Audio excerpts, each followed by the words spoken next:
La psicología del dinero, cómo piensan los ricos, de Morgan Housel, capítulo 4. Complicación. Las lecciones de un campo a menudo pueden enseñarnos algo importante sobre campos no relacionados. Tome la historia de 1.000 millones de años de las edades de hielo y lo que no nos enseñan sobre el crecimiento de su dinero. Nuestro conocimiento científico de la Tierra es más reciente de lo que piensa. Comprender cómo funciona el mundo a menudo implica perforar muy por debajo de la superficie, algo que no hemos podido hacer hasta hace relativamente poco. Isaac Newton calculó el movimiento de las estrellas cientos de años antes de que comprendiéramos algunos de los conceptos básicos de nuestro planeta. No fue hasta el siglo XIX que los científicos estuvieron de acuerdo en que la Tierra en múltiples ocasiones estuvo cubierta de hielo.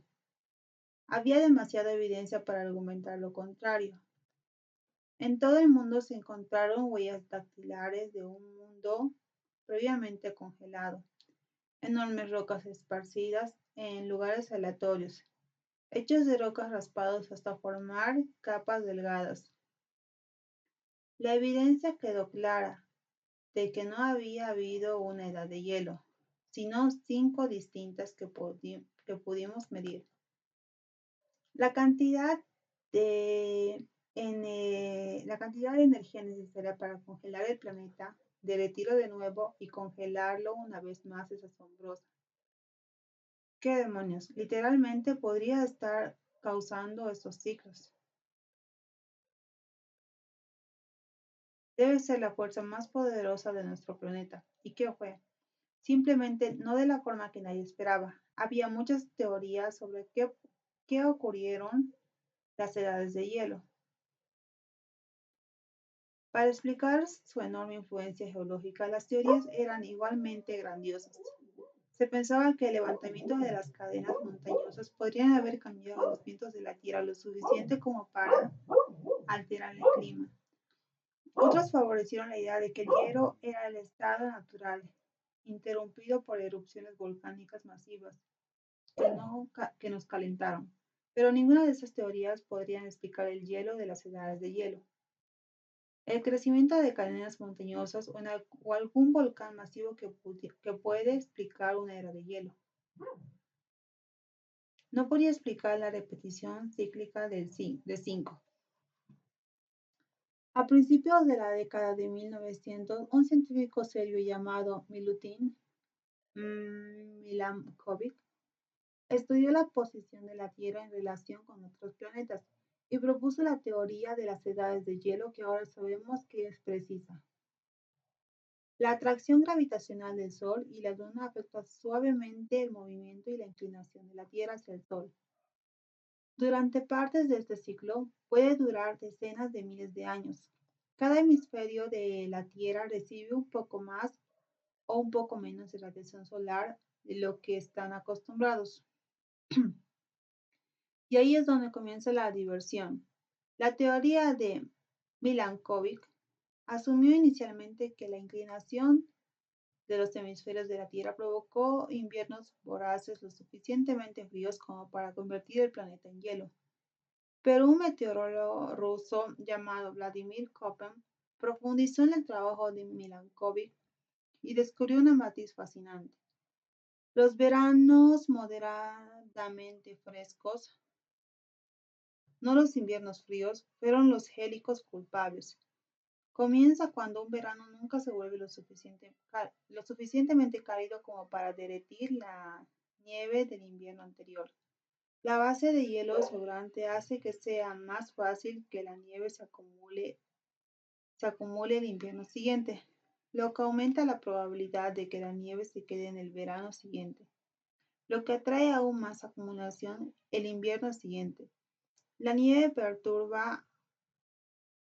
perpetua refleja más rayos del sol de lo que exacerba el enfriamiento, lo que trae más nevadas, y así sucesivamente.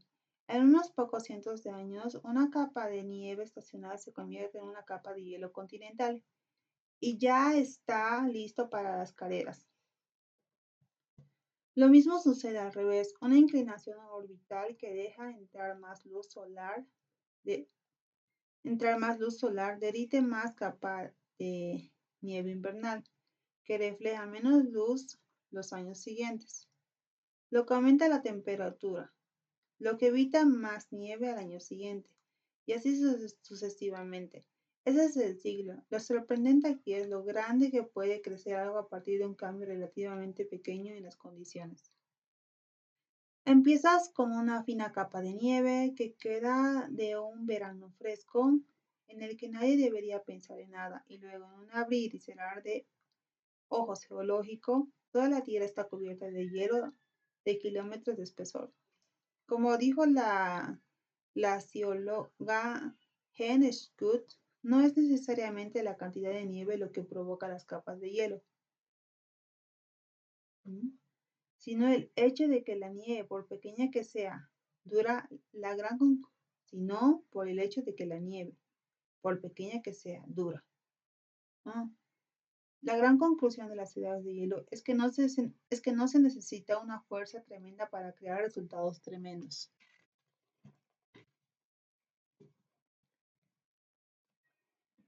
Si algo se agrava, si un pequeño crecimiento sirve como combustible para el crecimiento futuro, una pequeña base de partida puede conducir a resultados tan extraordinarios que parecen desafiar la lógica. Puede ser tan desafiante que subestima lo que es posible, de dónde proviene el crecimiento y a qué puede conducir. Y lo mismo ocurre con el dinero. Más de 2000 libros están dedicados a cómo Warren Buffett construyó su fortuna. Muchos de ellos son maravillosos, Warren Buffett, pero pocos prestan suficiente atención al hecho más simple.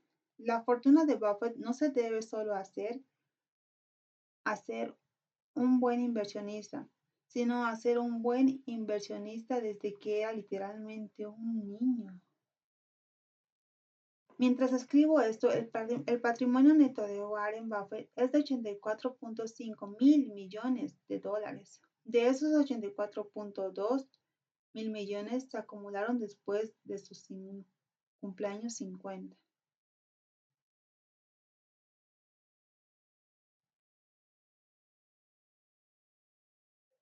Mm,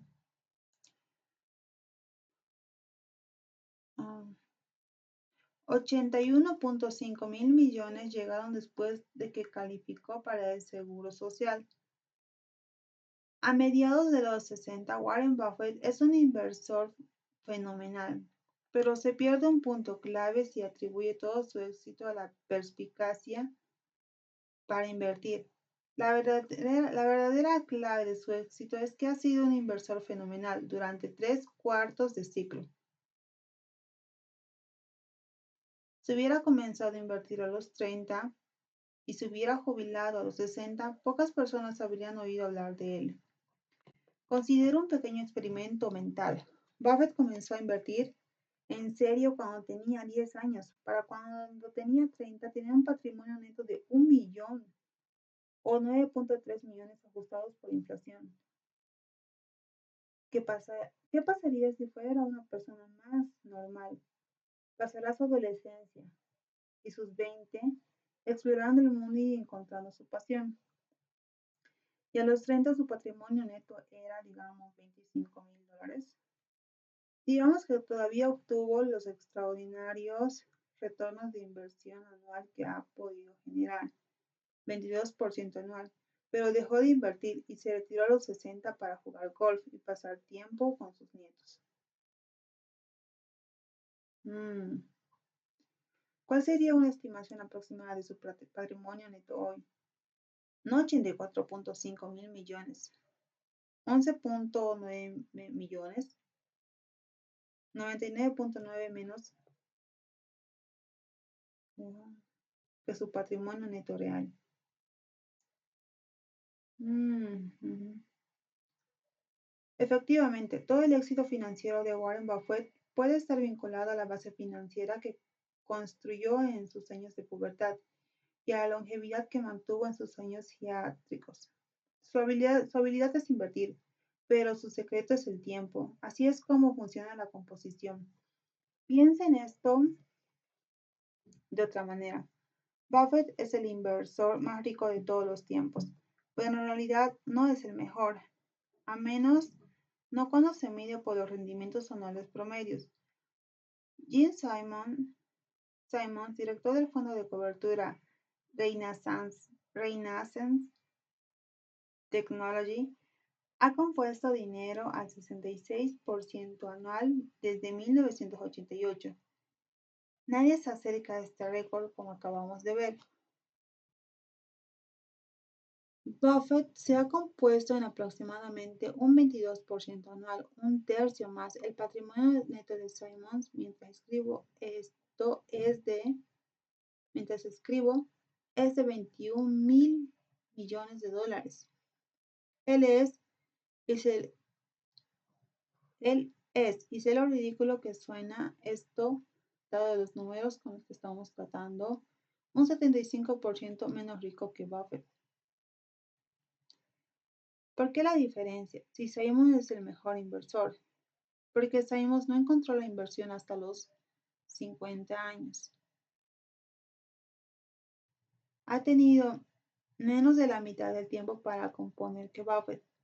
Si James Simons hubiera obtenido su rendimiento anual del 66% durante el periodo de 70 años que Buffett ha acumulado su riqueza, valdría, por favor, contengan la respiración, 63 trillones 900 cuatrillones 781 billones 780 mil millones 748 millones 160 mil dólares.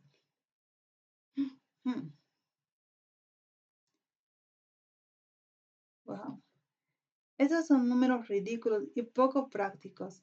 El punto es que lo que parecen pequeños cambios en un supuesto de crecimiento pueden conducir a cifras ridículas y poco prácticas.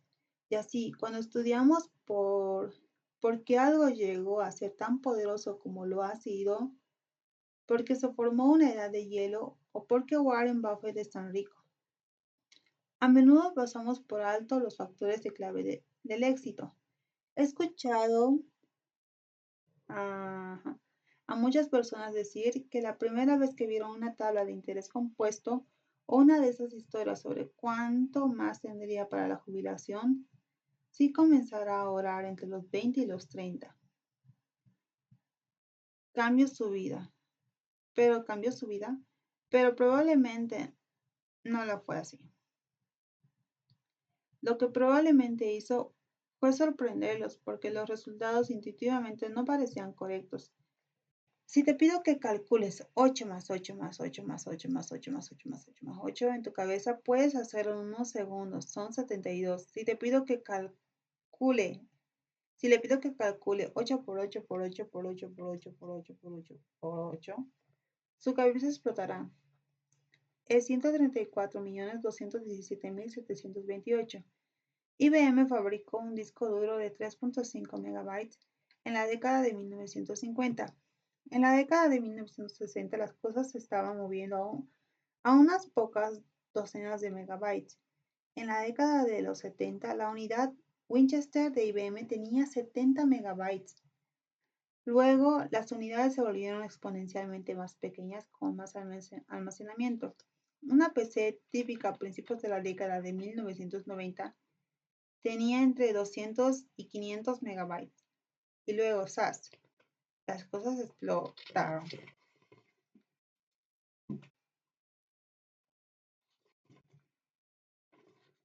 (1999) El iMac de Apple viene con un disco duro de 6 GB. 2003. 120 conciertos en Power Mac. 2006. 250 conciertos en el nuevo iMac. 2011. Primer disco duro de 4 TB. 2017. Unidades de disco duro de 60 TB. 2019. Discos duros de 100 TB. Pon todo esto junto.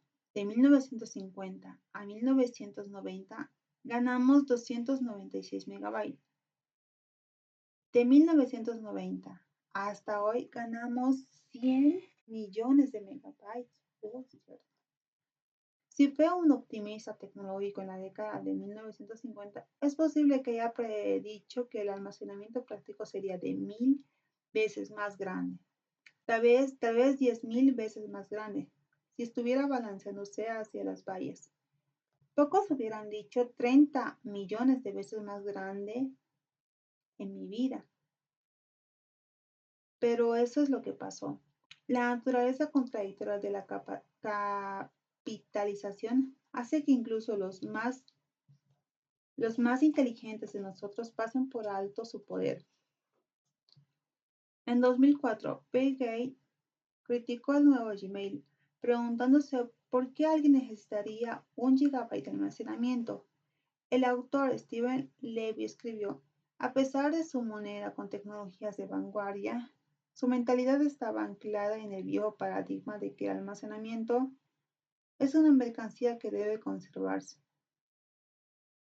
Nunca te acostumbras a lo rápido que pueden crecer las cosas.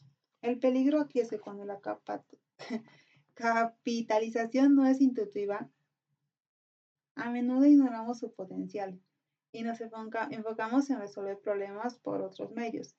No porque estemos pensando demasiado, sino porque rara vez nos detenemos a considerar el potencial compuesto. Ninguno de los 2000 libros se separan Ninguno de los 2000 libros que separan el éxito de Buffett se titula Este hombre ha estado invirtiendo constantemente durante 3/4 de siglo. Pero sabemos que esa es la clave de la mayor parte de su éxito.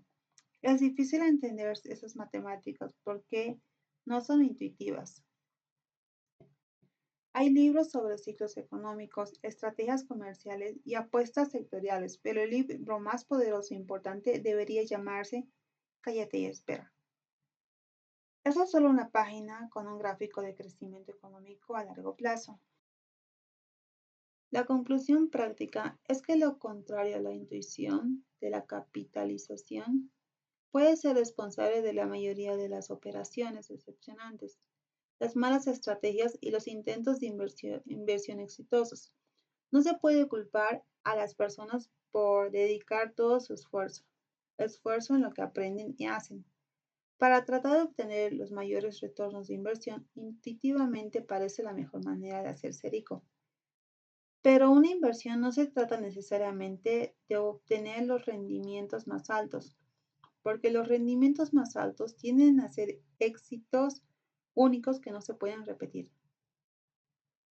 Se trata de obtener rendimientos bastante buenos a lo que pueden ceñirse y que pueden repetirse durante el mayor periodo de tiempo. Ahí es cuando la capitalización se vuelve loca.